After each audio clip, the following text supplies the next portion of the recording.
some of the things are crazy, even coming out. I think this is a couple months ago. Can I say an AI tool? Yeah, all right. Of course, yeah. Air AI. Have you heard of this one? Air? I don't. Air. Oh, yes. The one that, the telemarketing. It's insane. You listen to it, 10-minute conversation, 20-minute conversation, and it sounds human.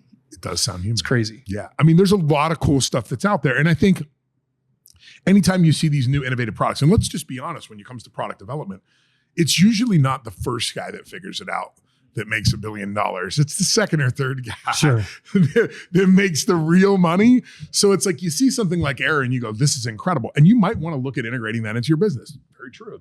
But you have to understand that there's another entrepreneur, a group of entrepreneurs out there that are looking at Air and going, what if it did this? Yeah, sure. And that next version that comes out, and we've all, listen, this in the competitive landscape of business, it always happens that, you create something, you get it out in your marketplace and you're like, it cost me $3 million. And I finally got it. And then some kid figures out how to do it for like $26. And you're like, damn it, back to the drawing board. I mean, it happens all the time. That's what innovation's all about. It is all about that iterative nature of taking things, down the path. It's like I talk about golf all the time. And, if you're playing par 5, you're not shooting for the pin unless you're Happy Gilmore.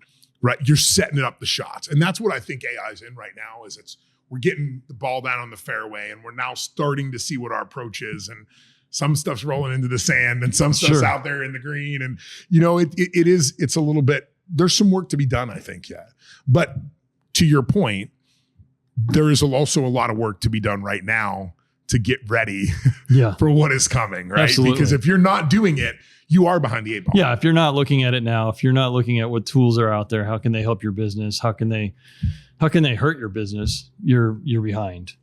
And it changes how you think, right?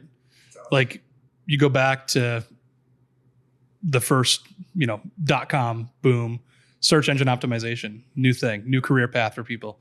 Now you're going to have prompt engineering.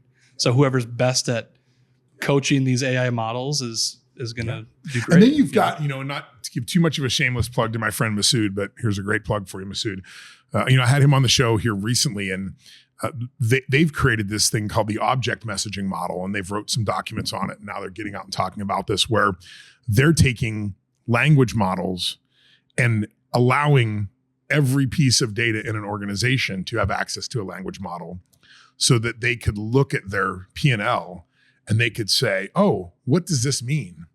And that AI can look at every associated document, every receipt, every email, every project plan, every person that's opened a file, and they can say, well, yeah, this is what this means. Yeah, we spent more on tires because our tire pressure sensor monitors last month told us that we needed to do maintenance on these 16 vehicles. And because we didn't do that, here you can see right here, the email was sent to the driver that says they were supposed to put it in. And you can see that they never did it on their DVI report the next day. And you can see how that translates.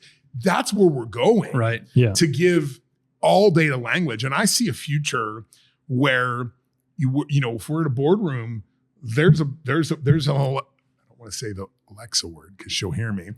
There's a box sitting here that I can say, hey, why did we lose money last quarter? And it goes, well, dummy. I can show you, look at page 46, line 11. It was pretty obvious. And you go, no, because I couldn't look through all that data. Or I didn't even think to look there. Or I didn't associate the number of Home Depot receipts with how many miles we put on our trucks and all these different things. But that's what AI is so good at. But if you're not cleaning up your systems right now, you're going to have a hard time. And it's going to be, I've said this on another show, we went through this era where, people were quitting work and this sort of quiet quitting and people leaving the workforce and not wanting to do these kind of things. We went through this time where it was hard to hire people. I think we're coming up to a time where there's going to be a lot of companies that go under because they figured it out too late.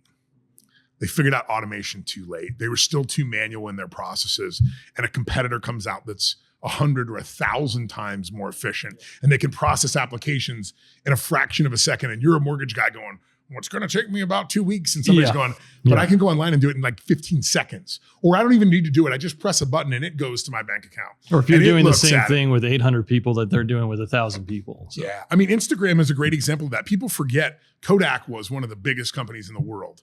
Tens of thousands of employees. They had their own golf course at their headquarters. They had tennis courts and locker rooms and all sorts of things. And Instagram, with 16 people in one room, sold for $1 billion. You know, they only had they didn't have an office. They only had one conference table that they all sat around. And they sold for $1 billion. And I'm thinking the Kodak execs have to be rolling over in their grave going, we built an entire empire and it was defeated by 16 people in a conference room. But that is truly about being willing to, I want to say sink cost because your nickname's Sink. All right. You know, to understand that sunk cost, right? Yes, And to say, I'm okay losing $20 million. I'm okay losing what we built in order to build something new and something fresh. We call it break shit, build shit, the process fixer. We say, look, you can't build shit without breaking shit. Sure. Yeah. Just ain't gonna happen. Well, but we want to build this skyrise here. Well, somebody's got to demo something. Well, but we really love that. And it's part of, well, then You can't build it. you can't build it. You know, I'm not going to do it on stilts. Like we Yeah. can't do that. So I just think it's such an important part of that. You ready? Let's go. Welcome to the process fixer. Help you see the bigger picture. Derrick Maines is the elixir. Cutting waste away like scissor. Woo!